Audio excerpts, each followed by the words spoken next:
নমস্কার, এই মুহূর্তে আমি অয়ন রয়েছি, সঙ্গে আমার সহকর্মী আছে, আমি অতনু আছি আপনাদের সঙ্গে। এবং আজ এমন একটা দিন যে দিন কেউ বলছেন যে এই দিনটা দরকার ছিল, এইভাবে কেউ অপরাধীরা পালাতে পারবে না। কেউ বলছেন যে এই দিনটা দরকার ছিল যেদিন পুলিশ আইনের শাসন কাকে বলে দেখাতে পারবে। সেরকম একটা দিনে আমরা এমন অপরাধীরা কথা বলবো, জেলে থেকে সুস্বাস্থ্য হবে না অপরাধীদের। সেই রকম দিনে এমন একজন মানুষের সঙ্গে কথা বলা জরুরি, যিনি দীর্ঘদিন ধরে লড়াই করে গেছেন শুধুমাত্র জাস্টিস পাওয়ার জন্য, অপরাধীরা যাতে ছাড় না পায় তার জন্য।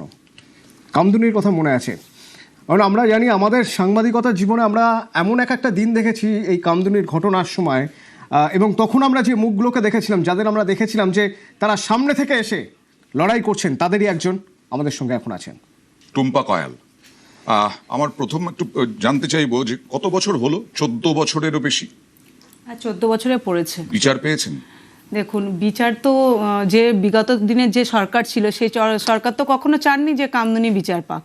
ওই সরকার যদি চাইতেন যে কামদুনির বিচার দিতে, তাহলে আমরা পেয়ে যেতাম এতদিনে। কিন্তু আমরা ওই বিগত সরকারের উপরে আমরা ভরসা করেছিলাম, ওনার দেখানো পথে চলেছিলাম। কিন্তু ওই বিগত দিনের সরকার আমাদের কামদুনি নিয়ে শুধু রাজনীতিই করে গেছেন। কারণ আমরা দেখেছি যে সময় যে হাইকোর্টে আমাদের মামলাটা চলতো, সেই সময় কিভাবে 14টা পিপি চেঞ্জ করা হয়েছিল যারা এই জঘন্যতম অপরাধ করেছে তাদেরকে বাঁচানোর জন্য। অতএব ওই সরকার কখনো চাননি যে বাংলা আমরা হাসখালি জানি, মাটিগাড়া জানি, পার্ক স্ট্রিট জানি, প্রত্যেকটা জায়গায় আজকের শুধু মধ্যমগ্রাম থেকে শুরু করে খড়জোনা, গাইঘাটা, হাঁসখালি, আপনার পার্কস্ট্রিট। আপনাদের হয়তো আমাদের মনে আছে যে পার্কস্ট্রিটে যখন আমাদের বিগত সরকার 2011 সালে এই নতুন সরকার হয়েছিলেন, এবং 2012 থেকে বাংলার বুকে একের পর এক নারী নির্যাতন বেড়ে গেছিল।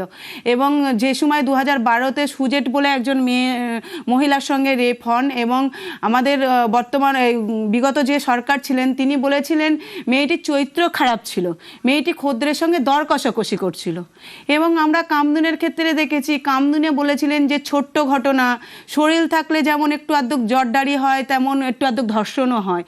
এবং হাঁসখালিতে বলেছিলেন মেয়েটি প্রেগনেন্ট ছিল। এবং বিভিন্ন জায়গাতে বিভিন্ন রকম বাণী শুনতে পেয়েছি। এবার সবথেকে সে সময় বিজেপি সরকার থাকলে আপনারা জাস্টিস পেতেন? অবশ্যই পেতাম, কারণ আমরা দেখেছি যে বিগত সরকার উনি কখনো ভাবেননি যে রাজ্যের নারীরা সুরক্ষিত থাক।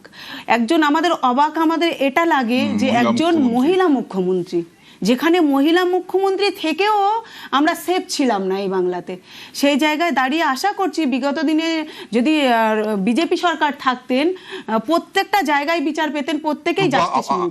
আমি একটা বক্তব্য শোনাই।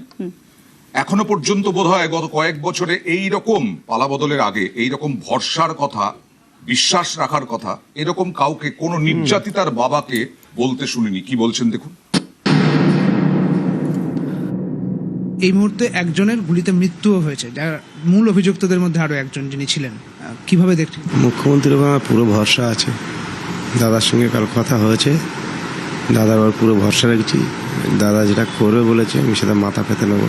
আমি শাস্তি চাইছি, শাস্তি দাদা বলে তুমি শুধু দেখে নাও কিভাবে আমি শাস্তি দিই। দাদার ওপর ভরসা আছে আমাদের, আমি খুশি আছি এতে। আমি চাই সবাই এরকম শাস্তি পাক। পুলিশ প্রশাসনের উপর ভরসা আছে, পুলিশ ঠিকঠাক কাজ করছে, প্রথম থেকেই পুলিশ ঠিকঠাক কাজ করছে। অগ্নিমিত্রা পাল যে ম্যাম সারাদিন ফোন করে খবর নেয়, সকালে ফোন করেছিল, উনি প্রচুরভাবে আমার হেল্প করছে।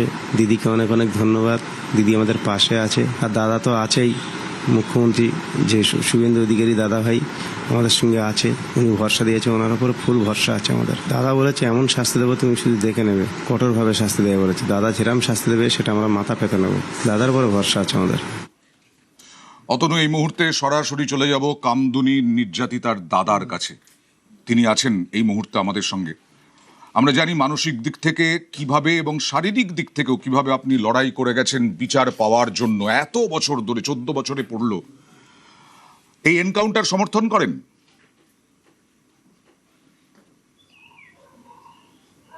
100 বার সমর্থন করবো। তার কারণ যে ধরনের নৃশংস অত্যাচার করে একজন 12 বছর নাবালিকাকে বিভৎসভাবে মেরে তাকে পুকুরে ফেলে দিয়েছে, এবং উনি মেল কালপ্রিট, এবং তার সাথে যারা আরো 3 জন ছিল তাদেরকেও এরকম সমান সাজা দেওয়া উচিত ছিল। কেননা আমরা ভুক্তভোগী। আমার মতন আমার বোন কে যেমন হারিয়েছি, 4 দিন আগে আবার একটা বোনকে হারালাম। কঠোর থেকে কঠোরতম শাস্তির প্রয়োজন আছে। আর কঠোর থেকে কঠোরতম শাস্তি সবাই চাইছেন। এমনকি এটা শুনেছেন কোনোদিনও যে একজন যে অপরাধী, যে দুষ্কৃতী, তার বউ, তার মারা পর্যন্ত বলছেন ঠিক হয়েছে, যা হয়েছে বেশ হয়েছে, তাই এরকম শুনেছেন কোনোদিন? না না, যে আমাদের ভারতীয় সংবিধানের অ্যাক্ট অনুযায়ী এবং ভারতবর্ষের বিচার ব্যবস্থার প্রতি যেমন আমাদের প্রত্যেকটা মানুষের যেমন অটুট আস্থা থাকে, ঠিক তেমনই পুলিশ প্রশাসনের উপরেও আমাদের ভরসা থাকে। বিষয়টা হচ্ছে এটাই, যেই দোষ করুক, আমি যদি দোষ করি বলি আমিও পানিশেবল যোগ্য। তার কারণ অন্যায় অন্যায়, সেটা কখনো ন্যায় হতে পারে না। উনি যেটা করেছেন মারাত্মক অন্যায় করেছেন, এবং এই ধরনের মানুষকে পৃথিবীতে বেঁচে থাকার মতন অধিকার আছে বলে আমি মনে করি না। এদের সমাজের জঞ্জাল, এই জঞ্জাল যদি আবর্জনায় ভরে থাকে, বিগত সরকার যখন ছিল যদি এই আবর্জনাগুলোকে এরকম যদি এনকাউন্টার করে মারতো, তাহলে মনে হয় সমাজ ব্যবস্থা অনেকটা ভালো হতে পারতো। কিন্তু বিগত সরকার করেনি। এখন যে বর্তমানে সরকার আছে তারা করে দেখিয়ে দিচ্ছেন যে না, অন্যায় করলে শাস্তি হবে। 72 ঘন্টার মধ্যে মাননীয় রাজ্যের মুখ্যমন্ত্রী শুভেন্দু অধিকারী মহাশয় টাইম লাইন বেঁধে দিয়েছেন ডিজিপিকে নির্দেশ দিয়েছেন যে যারা দোষী তারা যেন কঠোরতম শাস্তি পায়। আপনি ভাবতে পারছেন, পুলিশ যেখানে আমাদের সাধারণ মানুষকে নিরাপত্তা দেয়, সেই পুলিশের আর্মস কেড়ে নিয়ে পুলিশকেই মানে মারতে যাচ্ছে, তাহলে এরা কত বড় হিংস্র মানুষ, এটা একবার ভাবতে হবে আমাদেরকে। আপনি তো এনকাউন্টার সমর্থন করছেন এবং আপনাকেই 14 বছরও তো অনেক কাঠখড় পোড়াতে হয়েছে। একটু অভিজ্ঞতার কথা বলবেন বিচারের জন্য। আগের সরকারের আমলে কি আপনাকে প্রচুর কাঠখড় পোড়াতে হয়েছে, অনেক কঠিন পথ পেরোতে হয়েছে?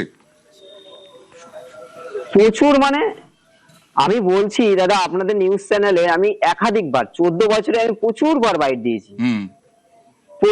বাইট দিয়েছি, আপনাদের নিউজ চ্যানেলে গিয়েছি, সমস্ত জায়গায় গিয়েছি, কিন্তু আজও পর্যন্ত না আমরা বিচারটা পাইনি। 14 বছর যে লড়াই করেছি, যখন লোয়ার কোর্ট রায়দান দিল, রায়দান যখন 3 জনকে ফাঁসি এবং 3 জনকে আমৃত্যু কারাবাস দিয়েছিল, এবং তথ্য প্রমাণের অভাবে 2 জনকে বেকসুর খালাস, এবং বিচার প্রক্রিয়া চলাকালীন একজন অভিযুক্ত মারা যায়। কিন্তু লোয়ার কোর্ট থেকে যেই 2016 সালে রায়দান দেওয়ার পরে 2022 সালে যখন আমাদের মহামান্য ক্যালকাটা হাইকোর্টে অভিযুক্তরা 2016 পরেই, সম্ভবত আমার সাল এবং তারিখটা একটু মেনশন করতে অসুবিধা হচ্ছে, তবে ওনারা সঙ্গে সঙ্গে আপিলে যায়। এটা সবাই যায়, আমাদের ভারতীয় সংবিধানে আছে যে আমি উচ্চতর আদালতে যাব, ঠিক আছে। কিন্তু গভর্নমেন্ট যে ঘটনাটা ঘটিয়েছে আমাদের উপর দিয়ে, সেটা আমরা বুঝতে পারিনি। যেমন মহামান্য হাইকোর্টে 6টি ডিভিশন বেঞ্চ পরিবর্তন হলো। সরকারের যদি সদিচ্ছা থাকতো তাহলে টপ লয়ার এখানে নিয়োগ করতে পারতো। সেখানে 14 জন পিপি চেঞ্জ হয়ে গেছে। আমি যদি নাম ধরে বলি আপনাকে 10 মিনিট সময় লাগবে আপনার চ্যানেলে বলতে গেলে। আমার 14 জন পিপি চেঞ্জ হয়েছে। তখন স্বয়ং মুখ্যমন্ত্রীকে আমরা একাধিকবার চিঠি দেওয়ার চেষ্টা করেছি এবং দেখা করার চেষ্টা করেছি যে আমরা হয়তো যে বার্তাটুকু দিতে যাচ্ছি সেই বার্তাটুকু হয়তো পৌঁছচ্ছে না। কিন্তু উনি জানেন যিনি আমাদের এই কেসের আয়ও ছিলেন, এবং সেই তদানীন্তন সময়ে রাজীব কুমার, বিনীত গোয়েল ডিজি ছিলেন। তাঁদের নির্দেশে লোয়ার লেভেলে, নিম্ন স্তরে যে আয়ও ছিলেন, তিনি হায়ার অথরিটির কথা শুনেছে। তথ্য প্রমাণ ওইখানেও নষ্ট হয়েছে। মাথা টানলে, মাথা ধরলে সবকিছু পাওয়া যাবে, তথ্য প্রমাণ সব নষ্ট করেছে। আমরা চাই বর্তমান সরকারের কাছে যে আমাদের মামলাটি দ্রুত নিষ্পত্তি করা হোক, এবং যারা দোষী তাদের আইনের দৃষ্টিগোচরে বিচার ব্যবস্থার মাধ্যমে কঠোর থেকে কঠোরতম পুরনো ফাইল আবার খোলা হোক দাবি। আসলে যত সময় যাবে তত তথ্য প্রমাণ নষ্ট হবে। একদম। 14 বছর আপনি বলছিলেন, আমরা শুনছিলাম যে 14 বছরে কত রকম 100%। কেন আমরা দেখেছি আমার কাকার 164, এবং আমাদের যে আন্দোলনকারী ছিল তানাদেরও অনেক সাক্ষ্য প্রমাণ তদানীন্তন লোয়ার কোর্টে, ব্যাংশাল কোর্ট, নগরদারের আদালতেও জমা দেয়নি, কেননা আসামিদের বাঁচানোর জন্য। আমি সেই জানে যে এই সাক্ষীগুলো নিলে, এইগুলো নিলে চাইবো 24 ঘন্টা, মাত্র 24 ঘন্টা লেগেছে, 24 ঘন্টার মধ্যে অ্যারেস্ট হয়েছে মূল অভিযুক্ত।